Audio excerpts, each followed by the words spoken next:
Awesome. Happy Tuesday, loves.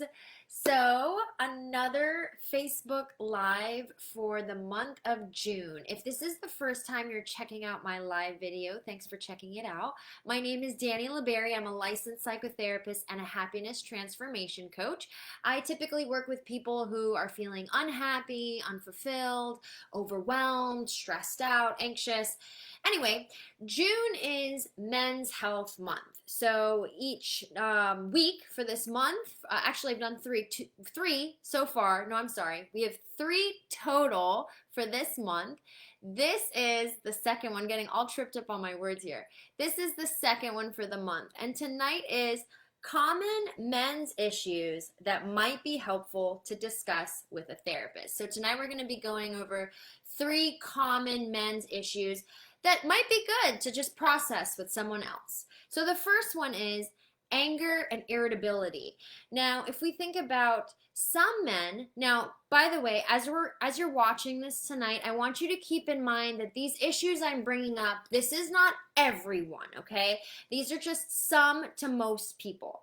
So if we think about how some men growing up, they may have grown in an environment where you suppress your emotions. You don't feel any of your emotions.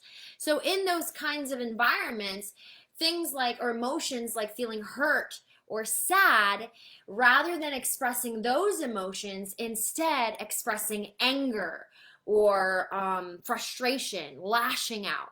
So this may be the only way that that person, that man, may have learned to express feelings of sadness or hurt.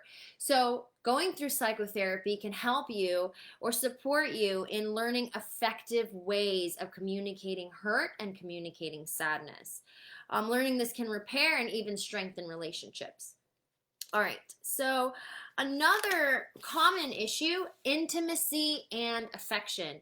So if we think about the stereotypical male ways of expressing love can be to do stuff. So examples, buying things, fixing things, problem solving, right? Always wanting to solve problems.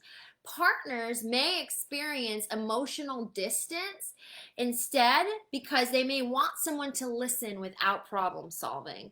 So going through psychotherapy can help with learning effective ways of communicating and also being open to receiving love, affection, and intimacy.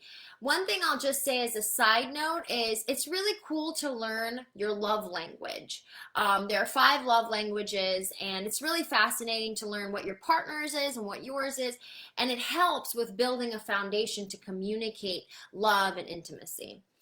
The third one, the last one, suppressing emotions, pushing away emotions, numbing emotions. Some men may have been raised in an environment where emotions, experiencing any kind of emotion, was completely unacceptable. So learning in school, when you're becoming a therapist, there's a theory called psychodynamic theory. And in this theory, they talk about how when you're a child, somewhere between the ages of, say, 8 to 12, but I would even say teenage years, different experiences in that time frame there of life, starts to manifest once the person is in their 20s and even sometimes their 30s. So for example, if we think about people who've experienced those kinds of environments when they were children and teenagers, in their 20s, sometimes their 30s, there comes of problems such as drug and alcohol use, ending relationships, physical altercations, fights, devaluing the importance of loved ones, keeping people at a distance to avoid uncomfortable feelings, or sometimes trying to control the emotion themselves can just end up being worse. It can cause even more problems. So seeing a psychotherapist can help with identifying and learning to deal with and expressing effectively those emotions. So I hope that this Facebook Live helped. As usual, if you found that this was helpful, please feel free to share it with loved ones, friends, and if anything came up for you during this video, please feel free to contact me, Dani, that's DANI, at DaniLeBerry.com. Thank you so much for watching and have a great night.